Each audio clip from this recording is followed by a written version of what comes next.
Hello, BookTube. I just realized that I was almost letting you get away without a mail haul for the day. If I'm going to be lugubrious enough to put you through the last mail haul of the week, I should be willing to put you through the first mail haul of the week as well, to pick things back up, put them on a going basis. I let some mail go by, including the latest copy of the Vineyard Gazette with a wonderful review. If you haven't subscribed, perhaps you should. But we've got a few packages here. I thought we'd go through them together. Wouldn't want to lose my mail hauling cred. So what is this? What's this first one?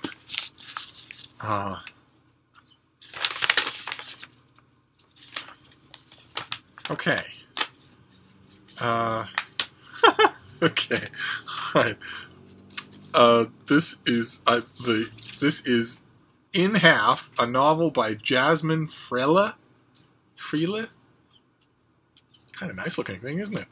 It's from One World Press, and the pub sheet says, "As per your request," and I'm having a senior moment. I do not remember making that request, but they wouldn't need to anyway. They're a wonderful publisher. They do lots and lots of great stuff. So this is translated from the Slovenian by Jason Blake. The year, here, that's a kind of attractive cover in a minimalist kind of way. The year is 2043, and a glitch in the global communications network is ripping a previously united world apart at the seams. The millennials find themselves hardest hit, among them childhood friends Evan, an addict theater director, and Cross, a family patriarch and ex-war minister, and Zoya, an anarchist poet. As they prepare to celebrate their 50th birthdays, the three find themselves hurtling through a disconnected world filled with the debris of past histories, as they desperately try to recapture the magic from their connected former lives and hold on to some sort of belonging. And Jasmine Freile studied comparative literature and literary theory at the University of Ljubljana, and his debut novel, In Half, this is his debut novel, oh good, was first published in 2013 and won a number of prizes, including the EU Prize for Literature. Is the EU Prize for Literature a big deal? I'm sorry, that came out wrong. I'm not meaning to give this author a hard time. I don't know him from a hole in the wall. No, I'm asking the rest of you, those of you who are more familiar with it than I am, is it a big deal in terms of, not so much money, I'm assuming it has a cash prize attached to it, but in terms of prestige, is it a big deal for an author to win it, especially for a debut? Growing up, he spent summers in Bay Ridge, Brooklyn, and he currently lives in Slovenia. There are parts of Bay Ridge, Brooklyn that are indistinguishable from Slovenia. And in case you're wondering, this is our debut author. That is him right there. That is him right there. And by this point in watching my 5,651 videos, you all can quote me Sainted Ma as well as I can. You know perfectly well what she would say in response to a picture like that. You have your debut novel printed, it would kill you to smile. So this comes out in mid-November. A debut, that's fantastic. I love debuts. This is going to be a hardcover in mid-November. God knows what me Sainted Ma would have made a book to. You'd have all loved her. I'd have made a video with her by now. I'd have made her do it. but God knows what she would have made of it. Well, anyway, let's move on here.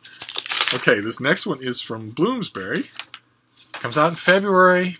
Comes out in the new year. Wow, the new year books are starting to pile up. Amazing. Amazing. Hard to think because we haven't.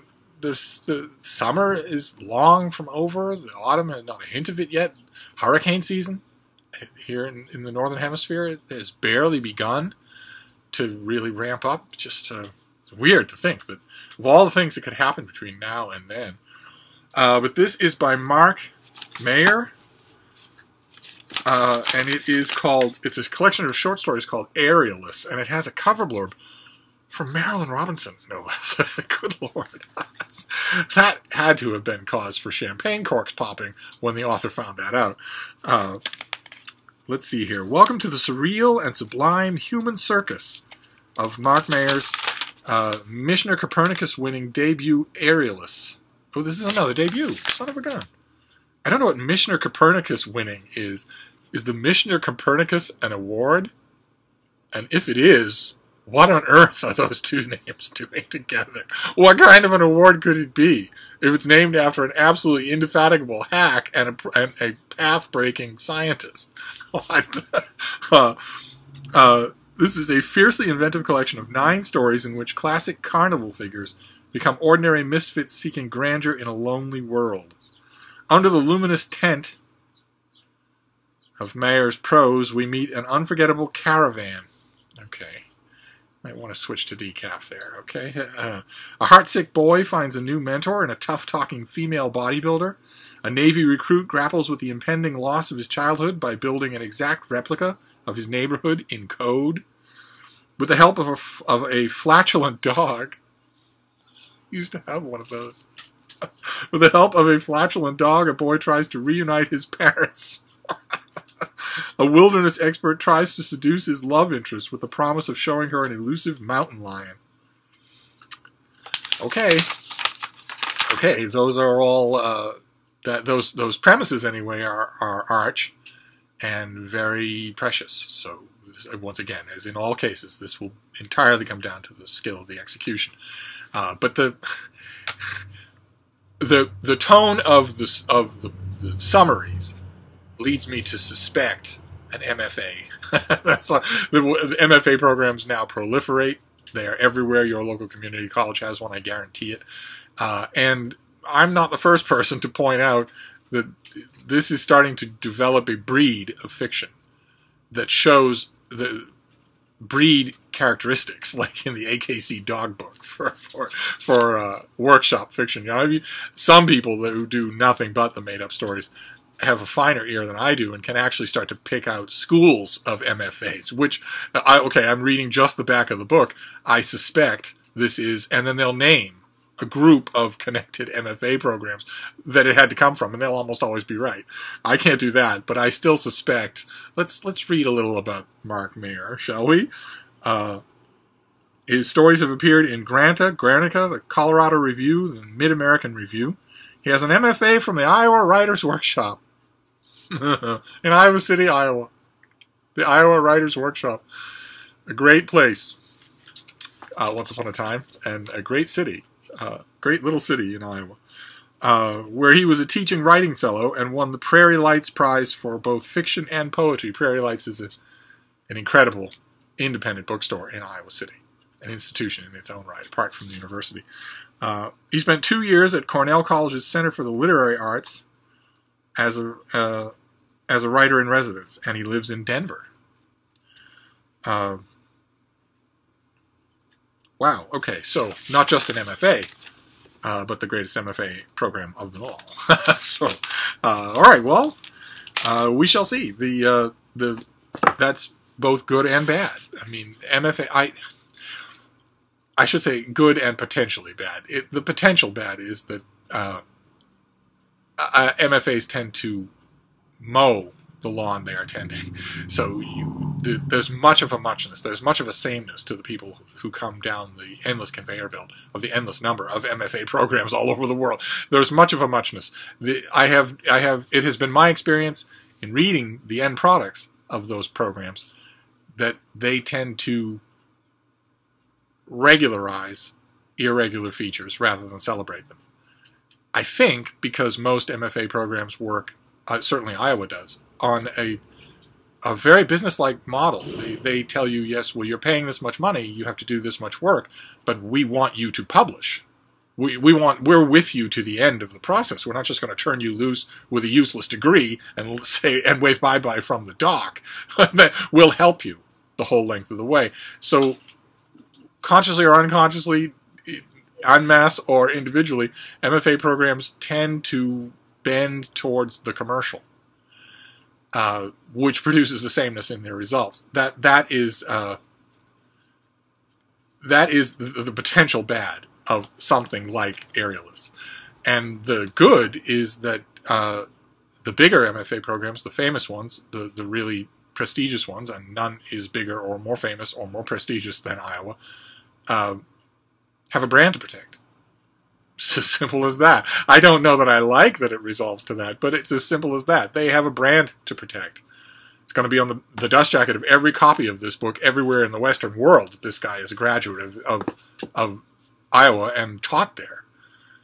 So it's in the enlightened self-interest of everyone involved to make sure that this is really good. So not just button pushing, not just commercial, but also really good, an award contender, something like that. It doesn't matter anyway, because I will certainly read it. I will gobble it up. That's 2 debuts in a row. That's wonderful. All right, let's move on here. We've got a couple more packages, just 4 this time around. We'll make a long video. I didn't want to do no mail today. What is this next one? Oh boy. Oh boy, okay. This also comes out in February. This is also a 2019 release. This is by an author that I really like. This is Time and Power. Visions of History in German Politics from the 30 Years' War to the Third Reich. So you know, don't wait for the Army Hammer movie. This is pretty much academic history. But nevertheless, it's by Christopher Clark, who did a book called The Sleepwalkers, about how Europe sort of stumbled and walked into World War I. That is amazing. In the absolutely surging, endless ocean of World War I histories, it's one to actually have and read. It's actually incredible. So what is this? This groundbreaking book presents new perspectives on how the exercise of power is shaped by different notions of time. Acclaimed historian Christopher Clark draws on 4 key figures from German history: Friedrich Wilhelm of Brandenburg, Prussia, Frederick the Great, Otto von Bismarck, and Adolf Hitler, to look at history through a temporal lens and ask how historical actions and their regimes embody unique concepts of time. Okay. All right, I tell you, this guy really thinks about his books. He's one of 24 working historians today who you have to, if you're interested in in new history, you have to pay attention. It's just that is fascinating right there. I've got a whole more paragraph to read, but that right there is enough. Inspired by insights of Reinhard Koselleck and Francois Hartog, 2 pioneers of the temporal turn in historiography, Clark shows how Friedrich Wilhelm rejected the notion of continuity with the past, believing instead that a sovereign must liberate the state from the entanglements of tradition to choose freely among different possible futures. He demonstrates how Frederick II abandoned his paradigm for a neoclassical vision of history in which sovereign and state transcend time together, and how Bismarck believed that the statesman's duty was to preserve the timeless permanence of the state amid the torrent of historical change. Clark describes how Hitler did not seek to revolutionize history like Stalin or Mussolini, but instead sought to evade history altogether, emphasizing timeless racial archetypes and a prophetically foretold future.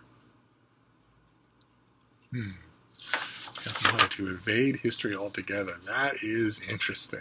Oh, man. See, it's at times like this that I wish that BookTube read more history. I feel almost there are only a handful of us that read history out there. I realize it can be intimidating. Like, for instance, a book like this, I don't know. Being familiar with Christopher Clark, I'm not sure that you could just pick this up and read it. You would probably, knowing him, you would probably have to know something about each of these 4 people to really appreciate. I'll have to read it and see, but I don't know. It's just my type. It's my type of reading, and this is a combination of history and biography. So I'm right in the hog heaven. And then we have this last one, this great big thing, and then we'll be done for today. What is this? Oh, it's 2 books. What have we here? It's Penguin Classics, and it's Penguin Classics on the day of the Penguin's birthday. This is the day. It was on this date, 75, I think, years ago, that the first Penguin Classic appeared. It's Penguin's birthday. If you go on Twitter, it's hashtag National Paperback Day. So if you go and find that, I don't remember if that's the exact hashtag, but find Penguin Classics on Twitter, and you'll see that they're celebrating it. And what you ought to do, I did it, what you ought to do is take a picture of your Penguin Classics and post it to show them that they're loved. And this is 2 new Penguin Classics. What have we got here? Okay, the first one is 100 Poets, 1 Poem Each, a treasury of classical Japanese verse. That's the actual name of the book. 100 poems, 1 poem each. That's awesome. You could easily have given this a boring anthology title, but instead, 100 poems, 100 poets, one poet each. This is translated and edited by Peter Macmillan, and it's already got a blurb from Time magazine. Is this not new? No, this comes out in mid-August. Time perhaps got an advance copy. Steve did not get an advance copy. And I want to show you this one. We're celebrating Penguin today. How wonderful to get these today of all days. 100 poets, one poem each. Translated and edited by Peter Macmillan, is a major Japanese classic as seminal as The Tale of Genji, a prize-winning translation of the most widely known and popular collection of Oh, no wonder it has a great title. Because it's not an anthology. It's a translation. Or it is an anthology, but it's not a new one. It's a translation of a classic translation. See, this is... As much as I know about Japanese literature, I barely know anything. This is... Okay, so 100 poets, one poem each. Let's see what we've got here. 100 poets, one poem each. Hyakunin Ishu is a private compilation of poems dating around 1230 to 1240 and assembled by the renowned poet and scholar Fujiwara no Teika. The best-loved and most widely read of all Japanese poetry collections, it was also the first work of Japanese literature to be translated to English. Alright, so this is a Japanese classic. A Japanese classic poetry anthology along the lines of the Oxford Book of English Verse. Wonderful. Okay. Alright, this comes out in mid-August, and it is a banquet of poems. Where you get the poems with plenty of blank space, the way you should, but you also get a barrage of notes. That's awesome. That's just awesome. And okay. Alright. Okay. We go from a classic that I should have known about to a classic that I do know about. It's a classic that I deeply love. It's 20,000 Leagues Under the Sea by Jules Verne. In a Penguin Classic edition. You know, I don't think I have a Penguin Classic Black Splined edition of 20,000 Leagues Under the Sea. I don't think I do. I don't think I have any Jules Verne. Even Hunchback of Notre Dame. I don't think I have any Jules Verne in English. Oh my. Oh my. Okay. This one came without a pub sheet, so I'm assuming that the Penguin sometimes does this. If they've got one thing that's brand new that they want to share, the publicist will sometimes send other things as well that aren't maybe as new. Let's see here. Yeah, the translation is copyright 2017. So this might be one of those things where this appeared in some other publication, some connected publication to Penguin last year, and I must have missed it. I'll go look around for the translator and see. It's translated by David Coward. I'll look around and see where this appeared first. I must have missed it. And here it is as Penguin Classic as their new 20,000 Leagues Under the Sea. That's incredible. Okay. All right. Okay. So we've got Time and Power by Christopher Clark. I can't wait. We've got Aerialists, a debut by Mark Mayer. We've got In Half, a debut and translation from the Slovenian by Yasmin Frele. We've got 100 Poets, one poem each, classic Japanese poetry anthology, and a new translation from Penguin Classics. And we've got 20,000 Leagues Under the Sea by Jules Verne. That is not a bad mail haul for being our only mail haul of the day. But that's it. I'm going to wrap it up, but I will see you soon. I'll see you tomorrow. Thank you, BookTube.